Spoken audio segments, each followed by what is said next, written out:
Hello all, అందరూ ఎలా ఉన్నారు? మేము దేవుని కృపలో చాలా బాగున్నాము. Welcome to our channel blessed noise of Angelina. ఈరోజు వీడియోలో మేము జూ పార్క్కి వెళ్ళి అక్కడ ఏ విధంగా ఎంజాయ్ చేసామో, అలాగే ఎన్ని రకాల యానిమల్స్ని చూడగలిగామనేది పూర్తిగా వీడియోలో చూపించాలి అనుకుంటున్నాం. అయితే అసలు ఎందుకు జూ స్పెషల్ ఏముంది? ఆల్రెడీ మేము ఎప్పుడో చూసేసాం అనుకోవచ్చు మీలో చాలామంది. కానీ అసలు జూకి వెళ్ళలేని వాళ్ళు మనకి తెలియని చాలామంది ఉంటారు కదా, అందులో నేను ఒకదాన్ని. నా చిన్నప్పుడు 8th క్లాస్లో జూ గురించి స్కూల్ టెక్స్ట్ బుక్స్లో చదివాను. అప్పుడు పుట్టింది జూ చూడాల్సిందే అనే కోరిక. ఇంట్లో చెప్పి వెళ్ళలేని పరిస్థితి, అలా అని జాబ్ వచ్చాక దొరకని టైం. నేను విజిట్ చేయాలి అనుకునే ప్లేసెస్లో zoo is the first priority for me. ఇప్పటివరకైతే గత 14 సంవత్సరాలుగా వెయిట్ చేసినందుకు విలువ ఉంది. ఎందుకంటే నేను, నా హస్బెండ్ అండ్ మా పాపతో జూ చూడాలి అని రాసి పెట్టింది కాబట్టి. నేను ఇంత హ్యాపీగా ఫీల్ అయ్యానంటే మాటలో చెప్పలేను. అదే ఒక్కదాన్ని లేదా ఫ్రెండ్స్తో వెళ్ళి ఉంటే అఫ్కోర్స్ ఎంజాయ్ చేసేదాన్ని, కానీ అది అప్పటికప్పుడే మర్చిపోయేదాన్ని. నార్మల్గా చూసి వచ్చేదాన్ని. కానీ ఇప్పుడు అలా కాదు. నా పాప ఉంది కాబట్టి నాకు చాలా చాలా special and life time memory. అందుకే అంటారు, ఎప్పుడు చూడాల్సినవి అప్పుడు చూడాలి, అప్పుడే వాటికి విలువ అని. Thank you Jesus for everything you have given in my life. ఇంకా వచ్చేసామండి నెహ్రూ జువాలజికల్ పార్క్కి. చాలా సేఫ్గా వచ్చేసాము. ఈ ఆర్చ్ షేప్ నేను చిన్నప్పుడు స్కూల్లో అట్లానే ఇంకా టీవీలో చూసేదాన్ని. చూసినప్పుడు ఎప్పుడు వెళ్తానో ఏంటో అనుకుంటూ ఉండేదాన్ని. కానీ ఇలా రియల్గా చూడటం అనేది ఇదే మొదటిసారి. ఇంకా లోపలికి వచ్చేసరికి కొంచెం రష్గానే ఉంది, ఎందుకంటే వీకెండ్ సాటర్డే అయింది. పిల్లలతో స్కూల్ పిల్లలు చాలామంది వచ్చారు, ఎక్స్కర్షన్కి తీసుకొచ్చారు. ఇంకా అలానే వాళ్ళని చూస్తున్నాను. మా పాప కూడా వాళ్ళని చూసి ఎంజాయ్ చేస్తుంది. ఇంకా అలానే మా బైక్ని పార్క్ చేయడానికి మా హస్బెండ్ వెళ్ళి పార్కింగ్ స్లాట్ తీసుకొని వచ్చేస్తున్నారు. దీని తర్వాత నుంచి మనము ఒక ఎంట్రీ టికెట్ అనేది తీసుకోవాలంట. అక్కడికి వెళ్ళి టికెట్ తీసేసుకున్నారు. ఈలోపు నేను సరౌండింగ్స్ అంతా కొంచెం చూపిస్తున్నాను. నెక్స్ట్ ఇంకా ఎంట్రీ టికెట్ తీసేసుకున్నారు. ఈయన తీసుకున్న తర్వాతకి ఎంట్రీ దగ్గరికి వెళ్ళినప్పుడు వాళ్ళు సడన్గా బ్యాగ్ ఎలో లేదు అని చెప్పారు. బ్యాగ్ ఎలో లేదు అని అంటే అలా ఎలా అని చెప్పి వాళ్ళు అన్నారు కదా, పిల్లలవి సెర్లాక్ అలాంటివి ఏమైనా ఉన్నాయని అంటే అవును ఉన్నాయి, మిల్క్ అండ్ డైపర్స్ ఉన్నాయని డైపర్స్ చెక్ చేశాకనే బ్యాగ్ ఎలో చేశారు. ఇంకా ఫైనల్గా అయితే అంతా క్లియర్ అయిపోయింది. మా బ్యాగ్ మేము ఎలా అయితే తీసుకొచ్చామో అలానే తీసుకొచ్చేసేసాం. ఇంకా కొద్దిసేపట్లో లోపలికి వెళ్ళిపోతాం. ఇక్కడ ఎంట్రీ అయిపోయింది. ఇక్కడ ఎంట్రీ అయిపోగానే ఫైనల్గా అయితే లోపలికి వచ్చేసాం. ఇంకా మనని ఆపే వాళ్ళైతే ఎవ్వరూ లేరు. లోపలికి వచ్చేసిన తర్వాతకి ఇక్కడ వెహికల్ అనేది ఎలా ఉందంట. వెహికల్ మీన్స్ వాళ్ళే వ్యాన్ అరేంజ్ చేస్తారు, దానికి ఒక టికెట్ ఉంటుంది. అయితే బై వాక్ వెళ్ళి చూసేవాళ్ళు చూడొచ్చు, లేదు వెహికల్లో వెళ్ళి ఇక్కడ 4 స్టాప్స్ ఉంటాయి. 4 స్టాప్స్ దగ్గర వాళ్ళు ఒక్కొక్క స్టాప్ దగ్గర మనని డ్రాప్ చేసేసి మళ్ళీ పికప్ అనేది మనం అక్కడ చూడాల్సిన యానిమల్స్ అని చూసేసిన తర్వాతకి మళ్ళీ అదే స్పాట్కి వచ్చి మనం వెయిట్ చేస్తే వేరే వ్యాన్ వచ్చేసి మనం పికప్ చేసుకొని సెకండ్ హాల్కి అట్లా తీసుకెళ్తుందంట. అయితే మేము అలానే వెహికల్ తీసుకున్న తర్వాత మేము వ్యాన్ కోసం వెయిట్ చేస్తున్నాము. ఫస్ట్ అయితే మా ముందు స్కూల్ పిల్లలు ఉన్నారు, వాళ్ళనైతే ఒక వ్యాన్లో పంపించేశారు. తర్వాతకి మేము సెకండ్ వచ్చిన వ్యాన్లో కూర్చొని ఇంకా వెళ్తున్నాం, అంటే ఫస్ట్ స్టాప్కి వెళ్తున్నాము. ఆ ఫస్ట్ స్టాప్కి వచ్చేసరికి అక్కడ మనకి టైగర్స్, డీర్స్ అండ్ తోడేలు కూడా ఉన్నాయి.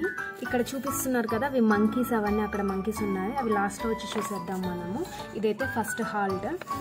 ఇక్కడైతే డ్రాప్ చేశారు మమ్మల్ని. డ్రాప్ చేసిన తర్వాతకి వాళ్ళు ఏం చెప్తున్నారంటే మళ్ళీ ఇక్కడికే వచ్చి వెయిట్ చేస్తే మిమ్మల్ని వేరే వ్యాన్ వచ్చి పికప్ చేసుకొని సెకండ్ హాల్కి తీసుకెళ్తామని చెప్తున్నారు. ఇప్పుడైతే ప్రెజెంట్ మేము టైగర్ని చూడటానికి వచ్చాం. వైట్ టైగర్ అక్కడ కనిపిస్తుంది కదా మీకు, అది ఒక్కటే ఉంది. ఇంకా దాన్ని చూసేసిన తర్వాతకి నెక్స్ట్ రాయల్ బెంగాల్ టైగర్ ఉందని చెప్పారు ముందుకి, దానికోసం మనం వెళ్తున్నాము. ఇటు పక్క ఎంత చూసినా అది కనిపించలేదు. నేను చూద్దాము ఎక్కడైనా కనిపిస్తుందా అని చెప్పి నేను ఒకసారి వీడియో అటువైపు పెట్టి చూస్తే నాకు అది దూరంగా కనిపించింది. అంటే ఒక్కటే కూర్చొని అటు కనిపించింది, అటువైపు ఫేసింగ్ చేస్తుంది. అటువైపు వెళ్ళటానికి దారి లేదు మనకి, కానీ అది అటు సైడ్ ఉంది కాబట్టి నేను దాన్ని కొంచెం జూమ్ చేసి చూడగలిగాను దాన్ని. అక్కడ నేను టైగర్ని చూడటం ఇదే మొదటిసారి అండ్ చాలా పెద్దగా ఉంది, భయంకరంగా కూడా ఉంది. నేనైతే చాలా ఎక్సైటెడ్గా ఫీల్ అయ్యాను. ఇంకా అలానే కొంచెం ముందుకు వెళ్తే ఇక్కడ మనకి తోడేళ్ళు కనిపిస్తాయి. తోడేళ్ళు ఒక 2 ఏమో ఉంచారు అట్లనే, ఒక 2 అయితే యాక్టివ్గా ఉన్నాయి. ఒక తోడేలు కనిపిస్తుంది కదా, తోడేలు చూడగలిగాం. పక్కన కూడా తోడేలునే పెట్టారు. అండ్ ఇంకా అలానే తర్వాతకి జింకలు ఉన్నాయి, కొన్ని గ్రూప్ జింకల్ని చూసాము. అక్కడే ఆస్ట్రిచెస్ కూడా ఉన్నాయి. అండ్ నెక్స్ట్ మేము ఎక్కడైతే మమ్మల్ని డ్రాప్ చేశారో అక్కడికి వెళ్తే వేరే వ్యాన్ వచ్చేసి మమ్మల్ని పికప్ చేసుకుంది. నెక్స్ట్ హాల్ట్ అంటే సెకండ్ స్టాప్కి తీసుకెళ్తున్నారు. ఆ సెకండ్ స్టాప్లో వచ్చేసి మనకి ఎలిఫెంట్స్ ఉన్నాయంట. దారిలో కొన్ని ఆస్ట్రిచెస్ అండ్ జింకలు, కొన్ని గ్రూప్ ఆఫ్ జింకలు అవన్నీ కనిపిస్తున్నాయి.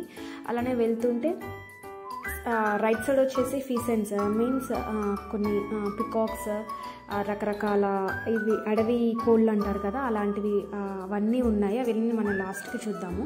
ఇక్కడైతే ఎలిఫెంట్స్ అన్నారు. ఎలిఫెంట్స్ అంటే నాకు ప్రత్యేకంగా చాలా ఇష్టం. అయితే వాళ్ళు చెప్పారు ఇక్కడ ఆగాలనుకుంటే ఆగొచ్చు, లేకపోతే ఈ వ్యాన్లోనే కూర్చోవచ్చు అన్నారు. కానీ నేను ఖచ్చితంగా ఆగాలని చెప్పి నేను దిగి మరి వాటిని దగ్గర నుంచి చూశాను. అవి రెండే ఉన్నాయి, చాలా చక్కగా ఆడుకుంటూ ఉన్నాయి.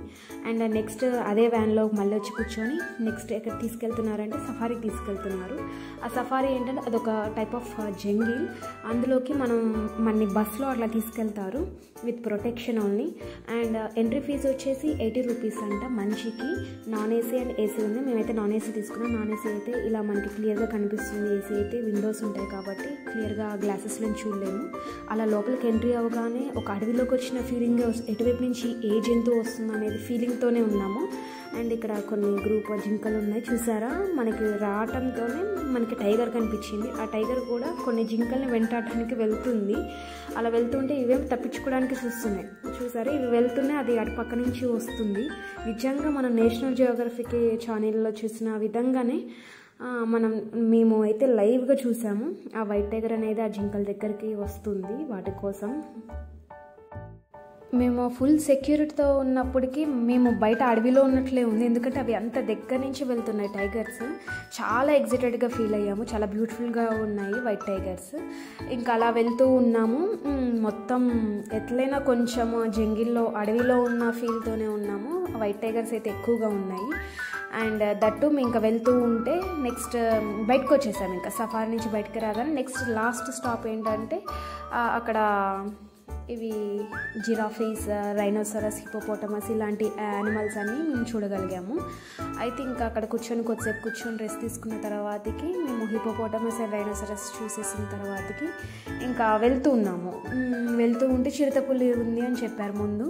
చిరుతపులిని చూడలేదు కదా, ఇప్పటివరకు అన్నీ చూసాం, చిరుతపులి చూడలేదు కదా, చూద్దామని చెప్పి వెళ్తే అది చాలా మాకు దగ్గరలోనే, అది నెట్లో ఉన్నప్పటికీ మాకు దగ్గరలోనే ఉంది ఇటు పక్కకి. చాలా ఎగ్జైటెడ్గా ఫీల్ అయ్యాము. చాలా బాగుంది ఇది చిరుతపులి కూడా. ఇంకా చూసేసిన తర్వాతకి క్రొకడైల్స్ చూడటానికి వెళ్ళాము. క్రొకడైల్స్ నెంబర్ ఆఫ్ క్రొకడైల్స్ చాలా ఉన్నాయి. ఇంకా అవన్నీ వాటర్లో ఉన్నవి కొన్ని, బయట ఉన్నాయి కొన్ని అయితే నోరు తెరుచుకొని ఉన్నాయి. ఇంకా అలా వెళ్తూ ఉన్నాం.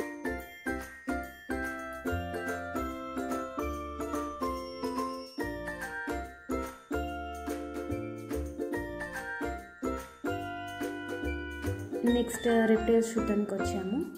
ఫస్ట్ అయితే ఉసిరివెల్లులు కనిపించాయి, చాలా పెద్దగా ఉన్నాయి.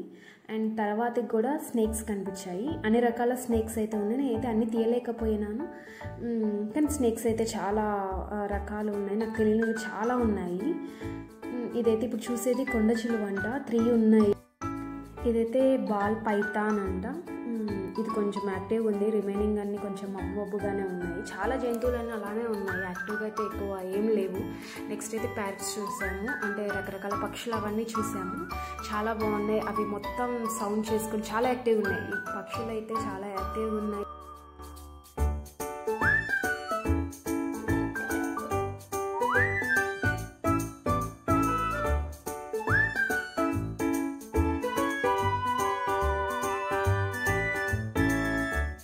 బర్డ్స్ చూసిన తర్వాతకి బోట్ రైడింగ్కి వెళ్ళాము. బోట్ రైడింగ్లో మా పాప పడుకుని పోయింది. అండ్ అలాగే బోట్ రైడింగ్ కూడా ఫ్రీ ఉంది, ఎంట్రీ ఫీ పర్సన్కి 50 రూపీస్ అంట. అలా 100 రూపీస్ ఇచ్చేసి మేము బోట్ రైడింగ్ కంప్లీట్ చేసుకొని బయటికి రాగానే బటర్ఫ్లై పార్క్కి వచ్చేసాము. బటర్ఫ్లై పార్క్లో బటర్ఫ్లైస్ అయితే ఏం లేవు, కానీ చాలా సూపర్గా ఉంది గ్రీనరీ ఇదంతా.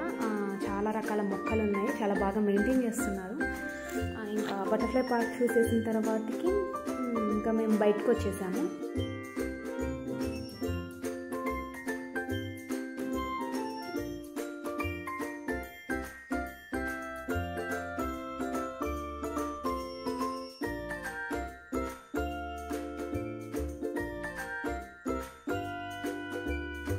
బటర్ఫ్లై పార్క్ నుంచి బయటికి రాగానే ఫిష్ ఎక్వేరియం ఒకటి ఉంది చూడాల్సింది. ఫిష్ ఎక్వేరియం అయితే అవాయిడ్ చేయడమే బెస్ట్, ఎందుకంటే అంతగా అయితే ఏం లేదు. దానికి 10 రూపీస్ అంట మనిషికి, అదైతే ఫ్రీగా చూపించినా కూడా చాలు.